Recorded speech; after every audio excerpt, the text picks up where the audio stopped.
I'm going to let others discuss the issues because I'm clueless. I'll just say that I'm 100% on board with where Jessica stands. On a personal level, I've known Jessica for years through the running community. Jessica is someone you notice. She kind of explodes out of the background, and you can't help but notice her. She is passionate about things that matter to her and fearless when it comes to diving into challenges. She's the kind of person that doesn't spend much time with her toes in the pool, gauging the temperature. She just gets a running start and cannonballs in. Anyone who has heard her speak about the issues facing the district, Commonwealth, and nation know that she has done her research and she won't back down from challenges. We can be 100% confident that she will vote and act for the betterment of her constituents.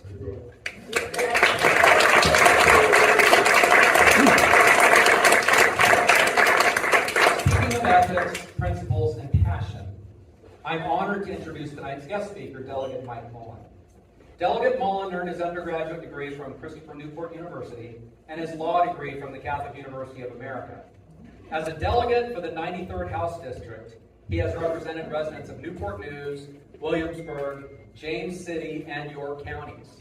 In addition to serving as the delegate for the 93rd District, Mike is an attorney at Randall, Page & Brooke, a husband, and a dad.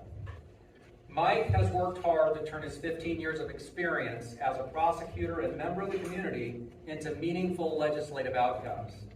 As of this year, he has carried and passed 44 bills, brought over $6 million back to the district, and has served on 5 committees and chaired 2 since taking office in 2016. He has worked tirelessly on legislation. Screw up early, Jessica. That's it. Covering a wide range of issues, from expanding Medicare to dismantling the school-to-prison pipeline. In 2021, Mike led the charge to eliminate the death penalty in Virginia. Mike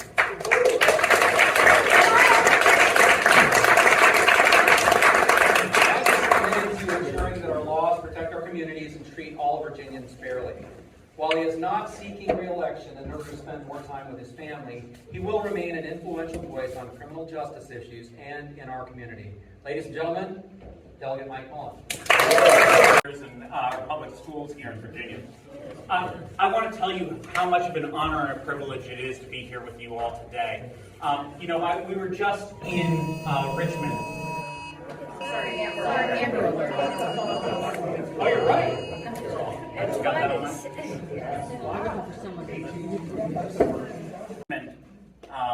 This past Wednesday for what we call our reconvene session, our veto session. And we were dealing with so many of the important issues that are before us here in Virginia at the time. But we weren't talking about so many of the things that I think we should be talking about on a regular basis. We weren't talking about reproductive rights. We weren't talking about education. Because right now, in the Virginia House of Delegates, Democrats aren't in the majority. Because right now, we don't have people like Jessica Anderson. Because we don't have enough allies for me right now. You know, down in Florida, I just last night was on Twitter, which I probably need to do a little bit less of. And It's very depressing. it is very depressing. And what I noticed was something that horrified me was that they just had a 6-week ban on abortion. A 6-week ban.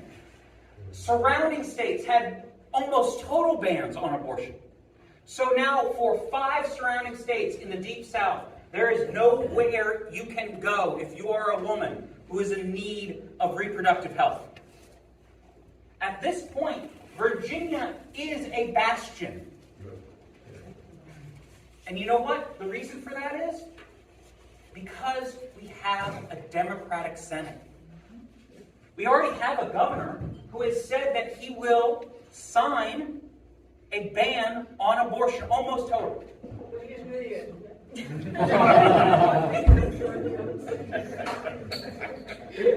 We have people who put those bills in the House.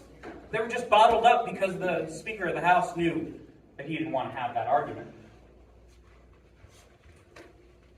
We have been seeing similar discussions on education. Just this past 2 weeks, we had a school board here in Virginia that said, you know what? We're going to ban funding for all libraries. We have a county here in Hampton Roads that was at the center of massive resistance, that closed its entire schools for 3 years, lest it let African Americans in. And it said, oh no, we have no history of racism in our schools. If we can't teach our history, how are we not going to repeat it? You see, so much is on the line right now with every vote that we take. So much is on the line right now every time we knock on a door. And right now is more important than ever that we have people who speak with a true voice and someone who is able to tell us from their own true experience. You see, things that are important to me are criminal justice reform, our education, our reproductive rights. Jessica Anderson can speak to those because she's lived them. She and her family, Dave, and their 3 beautiful children, they have lived on EBT. They have been there and risen higher. They can speak to their own experience. As a mother of 3 young girls, she knows how to be able to talk about the struggles that one can have involving reproductive rights. You see, the genius of a citizen legislature is that each person comes to Richmond to be able to speak about their own personal experience and then to be able to use that voice in a different way. As a former prosecutor and now as a criminal defense attorney, I've been able to be leading the discussion on criminal justice reform because I had that background and experience. Jessica is going to be able to lead that fight on education and on reproductive rights because she has that background and she has that experience. We need her voice.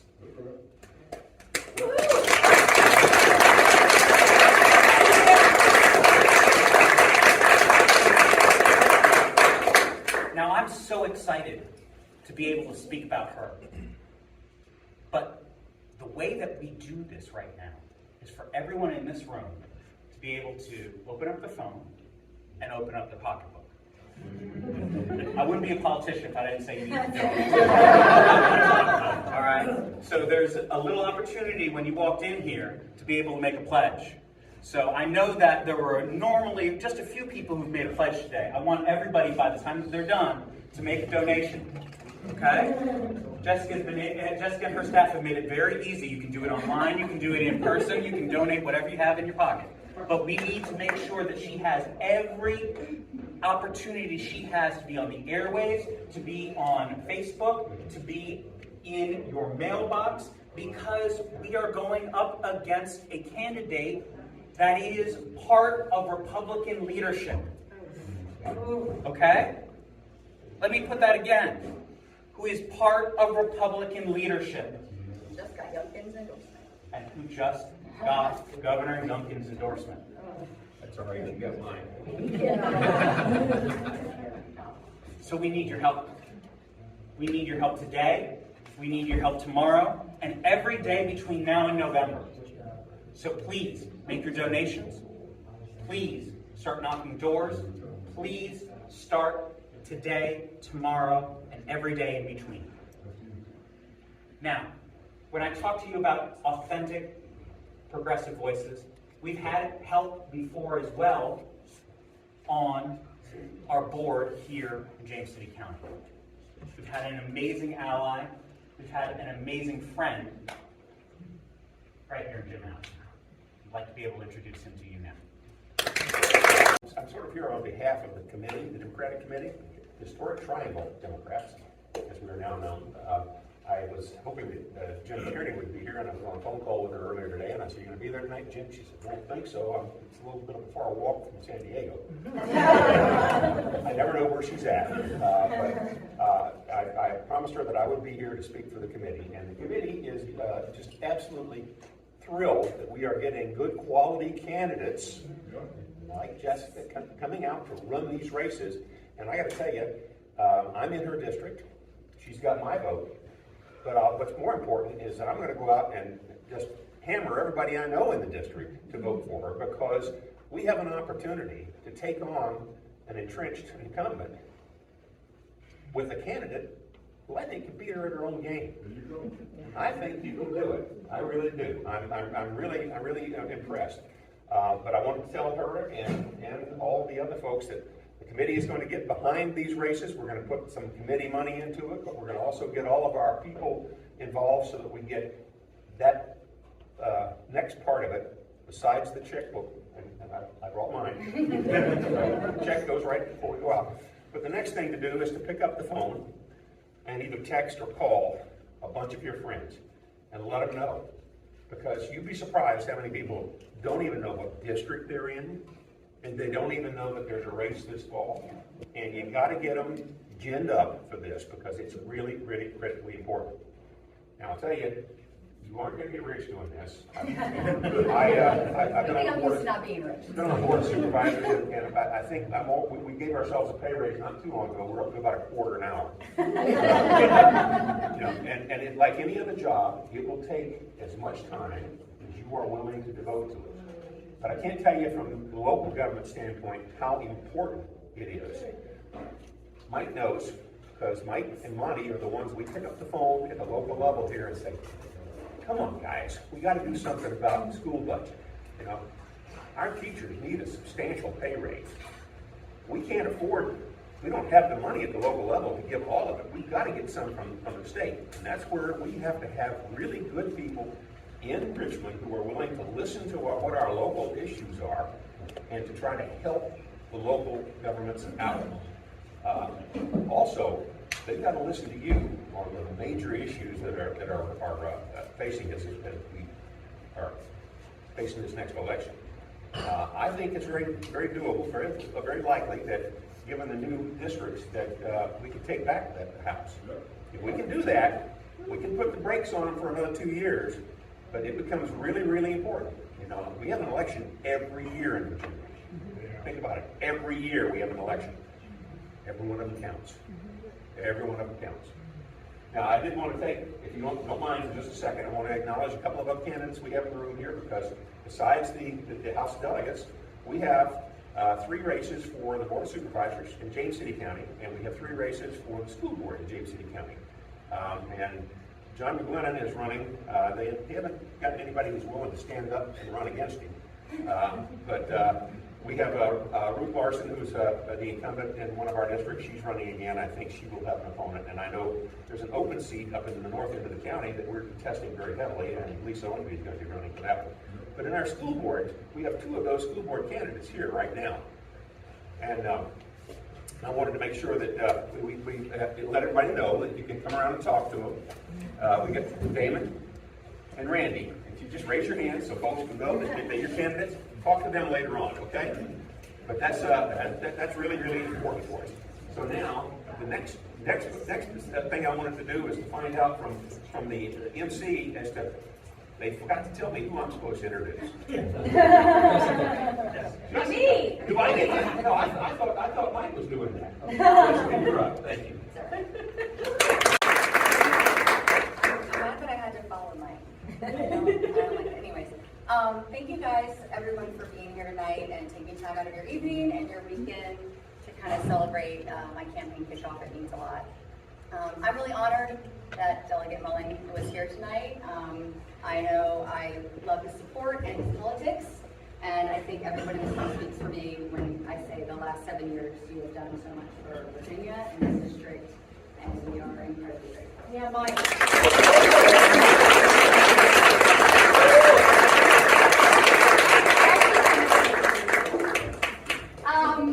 And then I also want to say thank you to Dawson for being my MC tonight.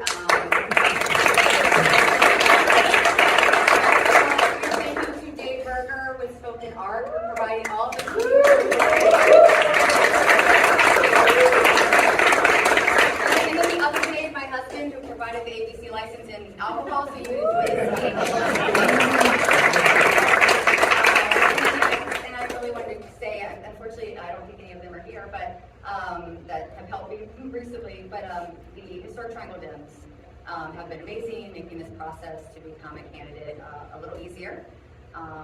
And thank you to Tim for getting our location here tonight and also connecting me with my most recent new staff member, Rebecca Lesser, who is just been with me a few days.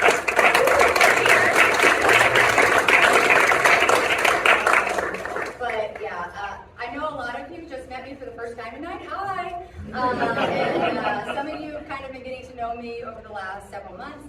But most of you know me as a runner. Been a runner for 10 years now. And it's funny how running a race is very similar to running a campaign trail and being on the race this way. And I say that because if you know a runner, they're a little stubborn, strong-willed, very determined, and can kind of push their minds and their bodies past limits that sometimes they don't even understand. And they don't like to give up. They have a bad race, if they have a bad run, they're gonna get up the next day, lace their shoes up, and just train harder to go to the next goal. And I think that is incredible training for this. Every day is different. You, like, Jim pointed out, you're doing so much, also Greg pointed out, and all the meetings, all the people, but that's how you win the race. You have to engage, you have to, meet all of those people. And ironically, most people, when you tell them you're a runner, when they're a non-runner, they go, that sounds horrible, why would you do that? And that's the exact same thing they say when like, hey, I'm running for election. They're like, that sounds awful, what are you doing? But seriously, I just feel like this is where I'm supposed to be. I'm a born and raised Virginian, lived here all my life, grew up in Newport News, went on and got married at age 20, very young, had started my family at 22. And I think that I'm right for this race because I understand, like Mike said, everyday issues. We were a young family, we struggled, we lived paycheck to paycheck, sometimes behind paycheck to paycheck. And those are real issues that a lot of young families even now are experiencing. And I think moving forward, 2014, I separated and divorced my then husband, and I found myself to be a single mom with 3 daughters.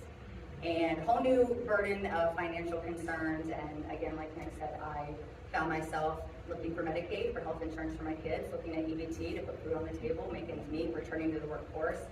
And it's funny because I look back and remember people being so negative about those types of resources, those types of programs. They're lazy, they just want handouts, and I'm like, no, maybe they're just trying to get by, they're just trying to survive. And so it was very eye-opening for me. And it also showed me that these types of programs aren't built to help people.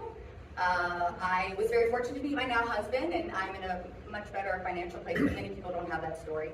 And right before we got married, I got a slight pay raise of $5,000 at my job, and that took away my $650 a month EBT. So $5,000 taxable dollars lost me $7,000 of food on the table per year. And those are the types of things people don't understand that keep them on these programs, because the idea of doing better, and if you can't do it quick and fast and in a hurry, you're going to end up actually worse than you started out. So once I got married, I got the opportunity to work at Matthew Whaley.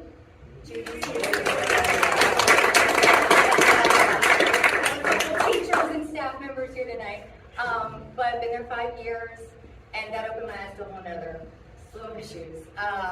Lack of equity in education, not for the lack of the trying on the teacher's part, but you have them overworked, underpaid, understaffed, no resources, no tools, and that added up to not every child getting what they need and being met where they are.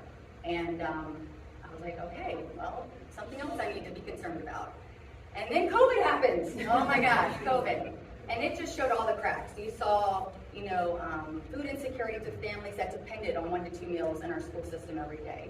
You saw families that didn't have access to Wi-Fi, didn't have quiet spaces or routine or structure at home, so that the teachers that were creating an entire online system from scratch couldn't even teach their students. And we also saw people that didn't have financial security because they didn't have jobs at a guaranteed income. No longer have those jobs. They had to decide whether they want to pay their rent and decide whether or not they want to put groceries and food in their house or pay their electricity. And again, these are things that I don't see my opponents for a lot of other people currently in our House and Senate recognizing that there are so many needs that need to be met in this community. And also during COVID, I found myself on TikTok, both figuratively and literally. I got an opportunity to be introduced to all these different communities, Black communities, Indigenous communities, LGBT plus communities, and it gave me insight that I didn't have before. And again, more of that learning experience. And I hate to say it, that we have to learn from, having ourselves, but this is a way that I got to hear stories from these people that I would never have access to, because we're always around people that are more like-minded, more like our religion, more like our politics, more like our ethnicity or race, and because of that, we never get to know the other side of the fence. And I started learning from these experiences and these creators, and I started creating myself and educating myself and researching and pushing back against conspiracy and disinformation, and found myself with 620,000 followers somehow. I don't know what happened there.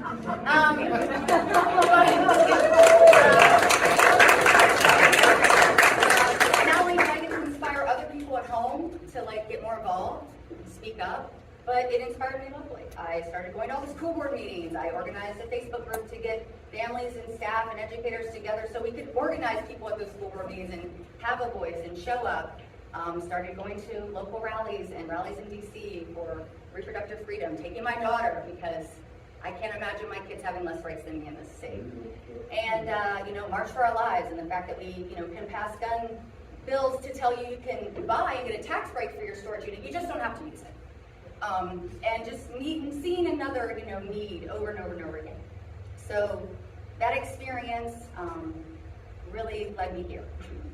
I knew last year I wanted to run. I wanted to be, doing more.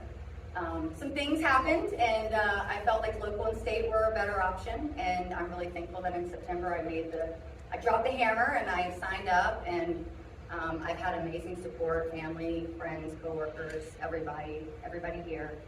But yeah, I need to see it all the way through to the finish line, and that's going to be November 7th. This district is incredibly flippable now.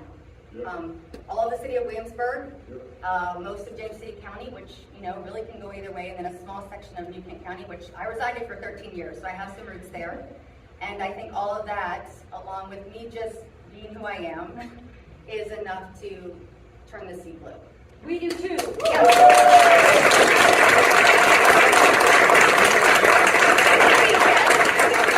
Everyone in this room, I also need you.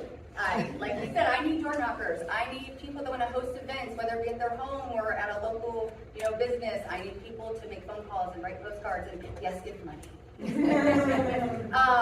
But yeah, I'm super thankful all of you came here tonight. I hope I did good. I practiced in front of the mirror so many times.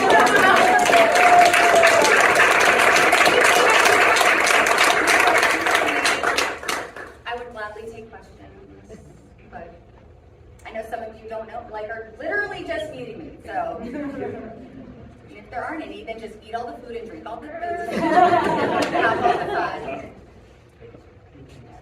Oh, I have a question. Have you given any thought to elder care? To what? Elder care. Elder care? Elder. Oh, elder care. Yes, I'm sorry. I'm like, I can't hear you. Yes. Not having money enough to take care of themselves. Yes, and I think assisted living.